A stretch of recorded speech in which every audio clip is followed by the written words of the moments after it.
കൂത്താട്ടുകുളത്ത് വനിതാ കൗൺസിലറെ തട്ടിക്കൊണ്ടുപോയതിൽ ആദ്യ arrest CPM പ്രവർത്തകനായ അരുൺ ബി മോഹനാണ് പിടിയിലായത്.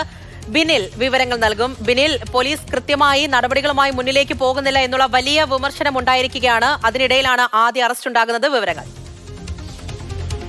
പൂജ, നാളെ നിയമസഭയിലടക്കം ഈ വിഷയം ഉയർന്നു വരുമെന്ന ഒരു സാധ്യതയുണ്ട്. ആ ഒരു പശ്ചാത്തലത്തിൽ കൂടിയാണ് നമ്മൾ ഈ അറസ്റ്റിനെ കാണേണ്ടത്. വലിയ വിമർശനങ്ങൾ പോലീസിനെതിരെ ഉണ്ടായ കേസാണ്. വലിയ രാഷ്ട്രീയ സമ്മർദ്ദങ്ങളും പോലീസിന് മേലുണ്ടായിരുന്നു. അവിടെയാണ് ഇപ്പോൾ ആദ്യ അറസ്റ്റ് ഉണ്ടായിരിക്കുന്നത്. CPM പ്രവർത്തകനായ അരുണിന്റെ അറസ്റ്റാണ് ആദ്യമായി പോലീസ് രേഖപ്പെടുത്തിയിരിക്കുന്നത്.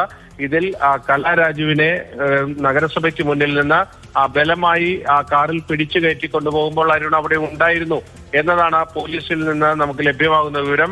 അരുണിന് പുറമെ മറ്റു ചില അറസ്റ്റുകൾ കൂടി ഇന്ന് ഉണ്ടാകാനുള്ള സാധ്യതയുമുണ്ട്. പക്ഷേ പ്രധാനപ്പെട്ട നേതാക്കളുടെ അറസ്റ്റിലേക്ക് ഇതുവരെ പോലീസ് പോയിട്ടില്ല. അതിനുള്ള സാധ്യതയും ഇപ്പോൾ കാണുന്നില്ല. അവർ കോടതിയിൽ മുൻകൂർ ജാമ്യത്തിനുള്ള നീക്കങ്ങളും നടത്തുന്നുണ്ട്. ഇതിലേറ്റവും പ്രധാനപ്പെട്ടത് കലാരാജുവിന്റെ തട്ടിക്കൊണ്ടുപോകലുമായി ബന്ധപ്പെട്ട് ആദ്യ അറസ്റ്റ് വന്നിരിക്കുന്നു എന്നതാണ്. ഇതിൽ കോൺഗ്രസ് നേതാക്കളടക്കം മറ്റ് കേസുകളിലും പ്രതിയാണ്. അതായത് CPMന്റെ നേതാക്കളെ ആക്രമിച്ചു എന്ന പരാതിയിൽ, നഗരസഭാ ചെയർപേഴ്സൺ അടക്കമുള്ളവരെ ആക്രമിച്ചു എന്ന പരാതിയിൽ കോൺഗ്രസ് ആൾക്കെതിരെയും ഇപ്പോൾ കേസുണ്ട്.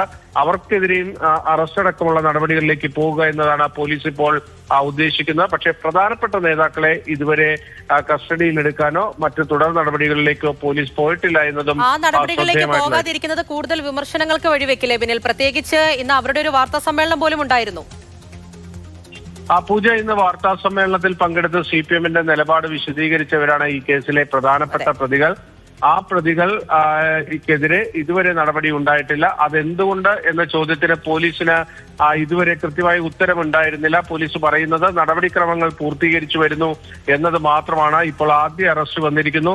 തുടർന്ന് ഇന്ന് രാത്രി തന്നെ കൂടുതൽ അറസ്റ്റ് ഉണ്ടാകുമെന്നാണ് ഇപ്പോൾ ലഭ്യമാകുന്ന വിവരങ്ങൾ. എന്തായാലും നാളെ നിയമസഭയിലടക്കം ഈ വിഷയം ഉന്നയിക്കാനാണ് UDF ആലോചിക്കുന്നത്.